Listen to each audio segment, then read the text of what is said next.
Yemen is the only active front outside of the Gaza Strip, and they are still conducting attacks. Today, they shut down Ben Gurion again. Ben Gurion Airport is getting shut time after time in the past few weeks. 3 airlines had to go back and then delay their landing. According to Israel, they took down this missile outside of the Israeli atmosphere. It was intercepted, but parts of the missile were found in Gush Atzion, which is in the central part of Israel. So Ansarullah declared that they carried out an operation, and they also declared that they will be intensifying their operations. Israel is saying that Arrow 3 intercepted this missile.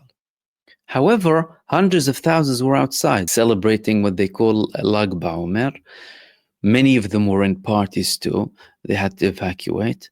However, the effect is there. These people are in panic mode because they are still facing all of these attacks coming from Ansarullah, who are vowing to continue and expand their military operations against Israel. Yemen declared that it increased its operations several weeks back after Donald Trump declared that they reached an agreement with them. Now they said we're expanding the operation to have an aerial siege, and therefore they're conducting all of these operations against Israel.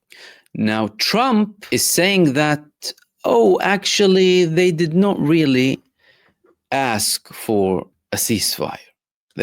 He made a statement in which he said, no, it wasn't actually Ansarullah who asked for a ceasefire. Clearly, the Americans went and asked for it because they were getting attacked. They were getting attacked for protecting Israel in the Red Sea, protecting a genocide state.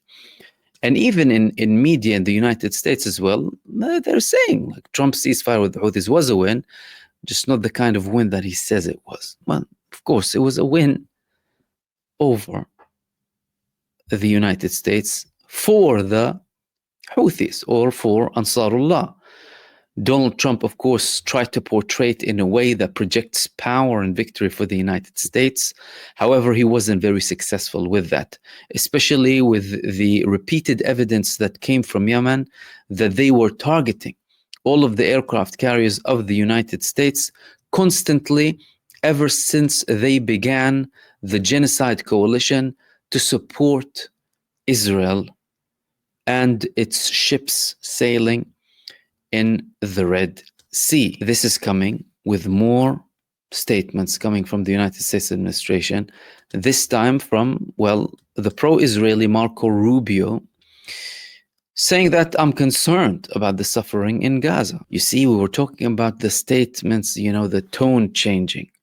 And criticize, of course, as much as you like, now, not before, you've been participant. There's a change. This man is supposed to be a man who doesn't say a word, right? We're concerned, like that's some change. However, there is nothing to confirm. There's nothing to confirm yet that there's a breakthrough.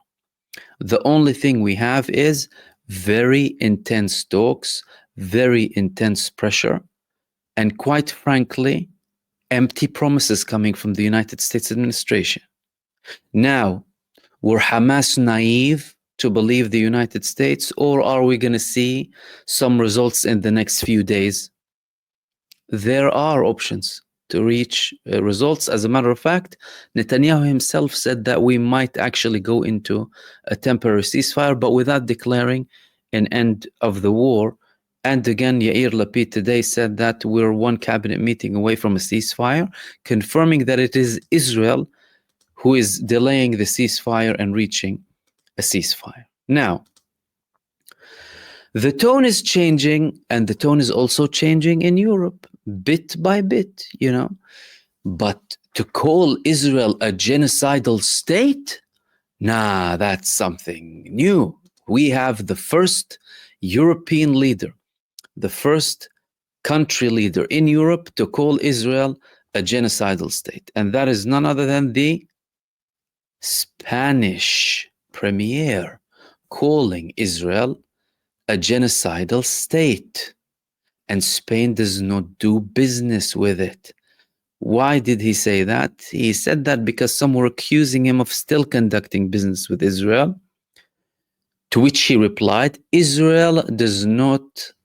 Spain does not conduct business with a genocidal state. Finally, someone calling them by their right definition, a genocidal entity. What is so difficult about that? If you go to the dictionary, you find what the word genocide means, typical. Unless, of course, you want to change the dictionary and you want to play around with the English language and modify it to suit your political opinion or ideology, or your master's political opinion or ideology. But this is coming with a shift that is happening generally. Some of the European leaders having more positions that are criticizing the genocidal state and also more supportive of the Palestinians. And this is important.